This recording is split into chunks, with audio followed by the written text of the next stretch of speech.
Shangrila में अचानक से भारत भारत क्यों गूंजा है? मालदीव ने आखिरकार भारत को लेकर क्या कहा है? अचानक से मालदीव का रवैया क्यों बदल रहा है, जबकि भारत ने कहा है कि हमने कोई भी ऑफर मालदीव को नहीं दिया है। जियोपॉलिटिक्स में बहुत कुछ चल रहा है, हमेशा की तरह जानने को मिलेगा बहुत कुछ। आइए जानते हैं इन खबरों को विस्तार से। हमने आपको कल ही बताया था कि सांग्रीला, यहाँ पे मैंने कल ही कहा था कि साउथ चाइना सी के कई सारे देश भिड़ेंगे, लेकिन इस तरीके का कुछ माहौल बन जाएगा ये नहीं सोचा था। स्क्रीन पर देख सकते हैं, ये हैं फिलीपींस के राष्ट्रपति मार्कोस, और मार्कोस ने यहाँ पर ये कहा कि अगर साउथ चाइना सी में किसी की हत्या होती है और हमारे एरिया में होती है तो ये माना जाएगा एक्ट ऑफ वॉर, यानी युद्ध की तरह। स्क्रीन पर आप CNN की इस खबर को देख सकते हैं, और ऐसा कहने के पीछे इनका कारण ये है कि कई बार फिलीपींस के जहाज़ों पर वाटर कैनन से हमले होते हैं। हालांकि चाइना के रक्षा मंत्री ने जब स्पीच दिया तो उन्होंने कहा कि हमने आज तक कभी भी किसी भी देश की सीमा नहीं लांघी है और ना ही हम किसी को बुली करते हैं। यहाँ पर एक ट्वीट देख सकते हैं आप, जिसमें ये दिखाया गया कि चाइना ये कह तो रहा है, लेकिन चाइना की जहाज और एयरक्राफ्ट अक्सर दूसरे देशों की सीमाओं को लांघते हैं। चाइना अब इस मामले में कहेगा कि ये तो हमारा ही इलाका है। स्क्रीन पर आप देख सकते हैं, ग्लोबल टाइम्स ने एक ट्वीट किया था, जिस ट्वीट में इस तरीके के कार्टून बनाए थे और ये दिखलाया था कि अमेरिका फिलीपींस को ढकेल रहा है साउथ चाइना सी के भंवर में। हालांकि फिलीपींस के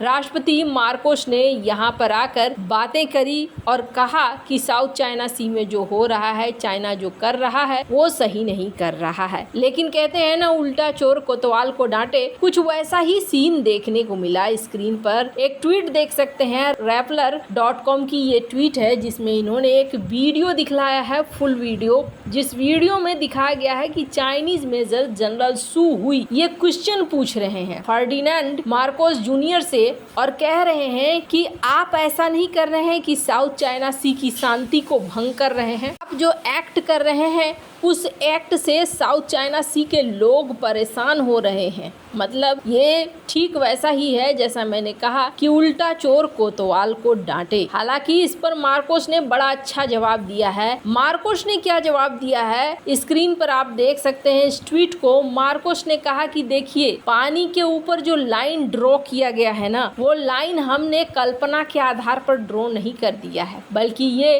अंतर्राष्ट्रीय नियमों के अनुसार है और इसे चेंज करने की कोशिश नहीं करनी चाहिए। फिलीपींस भी चेंज करने की कोशिश नहीं करता है। काफी स्ट्रॉन्ग रिप्लाई मार्कोस ने यहाँ पर दिया है। खैर, चाइना एक होता है ना कि हम कुछ भी करेंगे लेकिन मानेंगे नहीं, कुछ वैसा ही मोड में चाइना इस वक्त चल रहा है। चाइना का मुद्दा यहाँ बहुत जोर शोर से गरमाया रहा। लॉयड ऑस्टिन से मुलाकात हुई और मुलाकात के बाद यहाँ पर दोनों देशों में तनातनी बरकरार ही रही है। जहां एक तरफ ये सब कुछ रहा ना, तो इस पूरे सांग्रीला डायलॉग में एक अलग सी बात हुई, और वो अलग सी बात क्या हुई?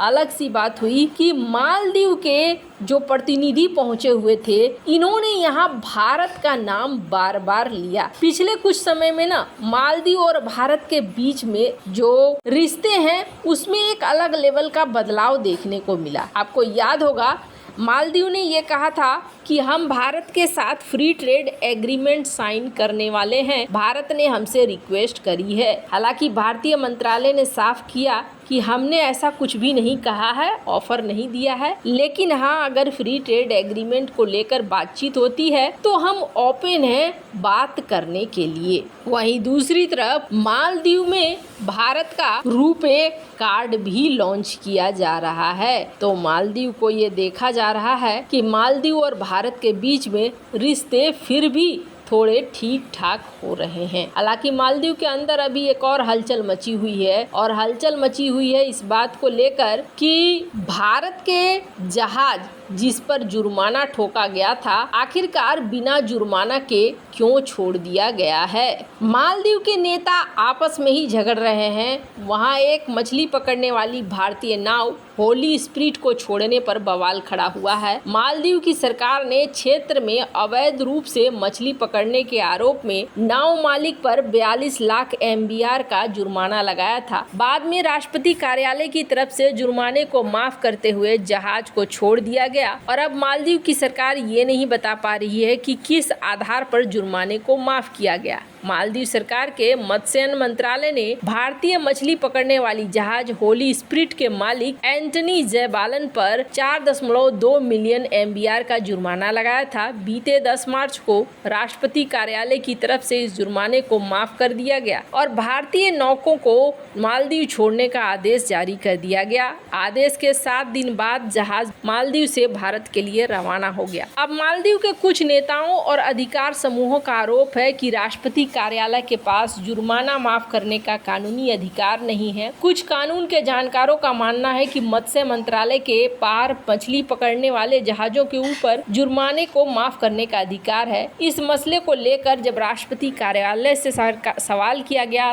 तो सरकार की मुख्य प्रवक्ता हिना वलीद ने कोई जवाब नहीं दिया। दरअसल भारतीय मछली पकड़ने वाली नाव को मालदीव के तटरक्षक बल ने अवैध रूप से मछली पकड़ने के आरोप में 22 अक्टूबर 2023 को पकड़ लिया था। इस जहाज पर 28 अक्टूबर को 42 लाख मालदीवियन रुपया का जुर्माना लगाया गया। नाव संचालक ने जुर्माने की राशि माफ करने को लेकर अनुरोध किया। हालांकि मालदीव की पिछली सरकार ने अनुरोध को स्वीकार नहीं करने का फैसला किया है। खैर, अब जहां एक तरफ ये सारा सीन हो रहा है, वहीं मालदीव के प्रतिनिधि ने सांग्रीला डायलॉग में क्या बोला स्क्रीन पर आप सुन सकते हैं। मैं चाहती हूँ थोड़ा सा आप इस वीडियो को सुने।